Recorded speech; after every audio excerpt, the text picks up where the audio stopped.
Hindi na ito tsismis, hindi na lang hype, totoong nangyayari na. Sa mga nakaraang linggo, habang busy ang lahat sa Gilas, Kai Sotto at kung sino-sinong foreign players, may isang pangalan na biglang umangat, Kevin Quiambao. At ngayong June, hindi lang Pilipinas ang napapatingin. NBA scouts mismo sa Amerika ang interesado. Bakit? Dahil may balitang magte-training na si Kevin sa Sacramento sa susunod na linggo at hindi lang basta-basta training. Posibleng sumabak siya sa NBA Summer League. Boom! Gulat? Dapat lang. Pero teka, hindi ito overnight. Ang ginagawang hakbang ni Kevin ngayon ay bunga ng taon-taong pagpupursige, disiplina at basketball IQ na bihirang-bihira sa mga 6'7 forwards na Pinoy. Matagal nang sinasabi ng ilan, modern player si Kevin, parang point guard sa katawan ng power forward. Pero ngayon lang talaga totoo nangyari. May mga NBA scouts na umano ang nagtanong kung sino siya. May ilang pangang reports na 4-5 NBA teams ang interested makita siya sa US camp. Kaya hindi imposible na sa July 10-20 sa Las Vegas Summer League, makikita natin siyang naka-NBA jersey. Diba, kagulat world, parang panaginip? Sa ngayon, nasa Pilipinas pa si Kevin, pero may confirmed reports na magte-training siya sa Sacramento with support from key Filipino connections at possibling mismong si Coach Jimmy Alapag, assistant coach ng Sacramento Kings, ang makatulong sa kanya. Kung totoo ito, napakalaking bagay. Si Alapag ay kilala sa NBA circles bilang credible mentor ng international talent at kung siya mismo ang magre-recommend o mag-assist kay Kevin, baka ito na ang pinto papunta sa Summer League. Pero hindi lang purot samba o hype ang dahilan kung bakit napapansin si Kevin. May numbers siya, may record siya, may resume siya. Sa kanyang rookie season sa Korean Basketball League, KBL, nag-average siya ng 16.9 points, 6.3 rebounds, 3.9 assists at 1.3 steals per game. Hindi yan madali. Ang Korea ay isa sa pinakamalalakas na Asian Pro Leagues at kung isang rookie na Pinoy ang gumagawa ng ganitong stat line, aba, automatic na may gulo, may ingay sa international basketball community. Highlight pa dito ang dalawang laro. Una, yung 36-point career high game na literal na ginulantang ang buong KBL. Pangalawa, yung 18-assist game na parang point guard ang galawan. Sino ba namang scout ang hindi magtataas ng kilay sa ganito?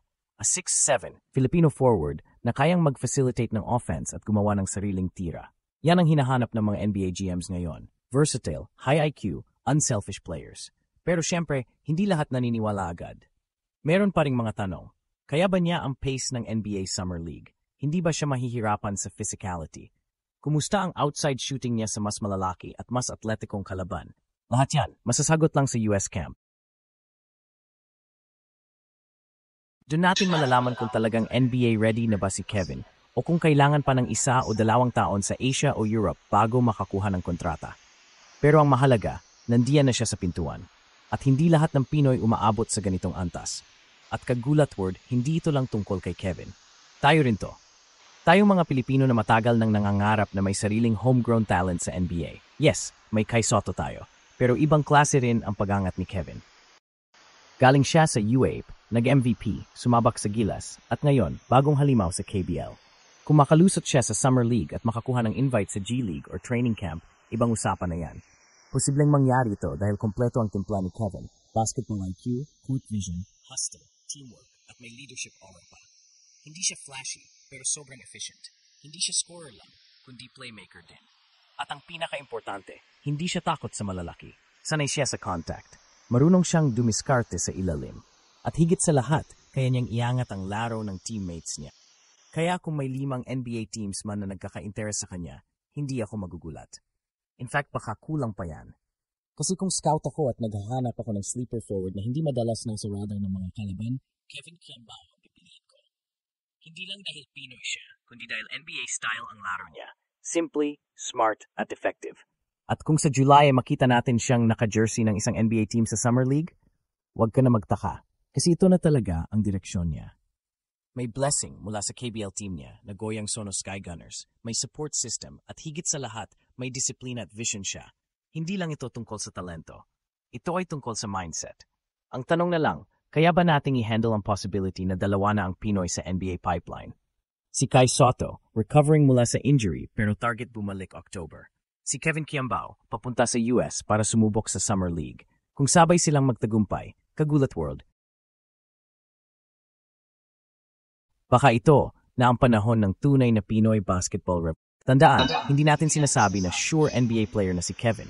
Hindi pa. Pero sa dami ng Pinoy na nangangarap, bihira ang nakakarating sa puntong ganito. Summer League spot? Possible. Training camp invite?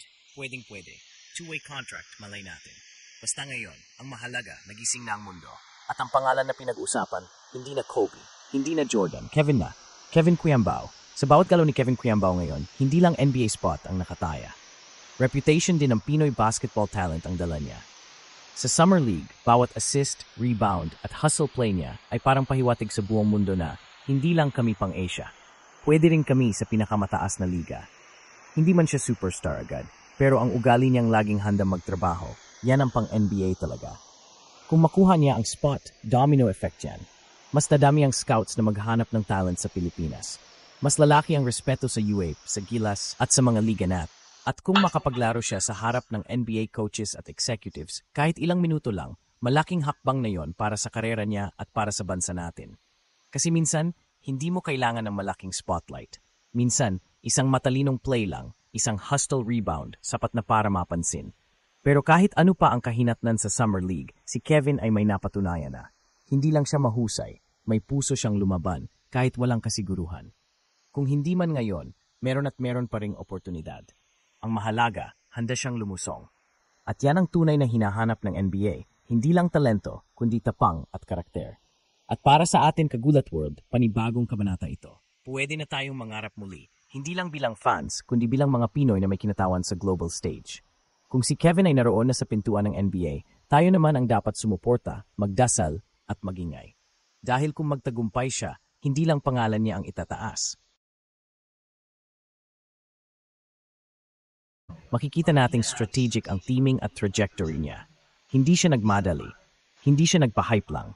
Naglaro siya sa UAAP, nag-dominate, tapos pinili ang KBL para lumaban sa mas physical at mas system-based na liga. At ngayon, kung papasok siya sa NBA Summer League, parang chess move ito. Sakto ang bawat hakbang para hindi masunog ang career niya. Smart si Kevin at mukhang alam niya ang long game. Hindi lang exposure, kundi tamang paghulma ng skills sa tamang lugar. Isa sa mga pinaka-interesting na angle dito ay yung factor ni Coach Jimmy Alapag. Kung siya nga ang magiging tulay ni Kevin sa Sacramento Kings training camp, then malinaw na meron tayong Filipino pipeline na pwedeng umusbong. Hindi lang ito individual journey, pwede itong maging modelo para sa future Pinoy talents. Coaches, scouts, and management from the NBA are more open than ever to diverse backgrounds.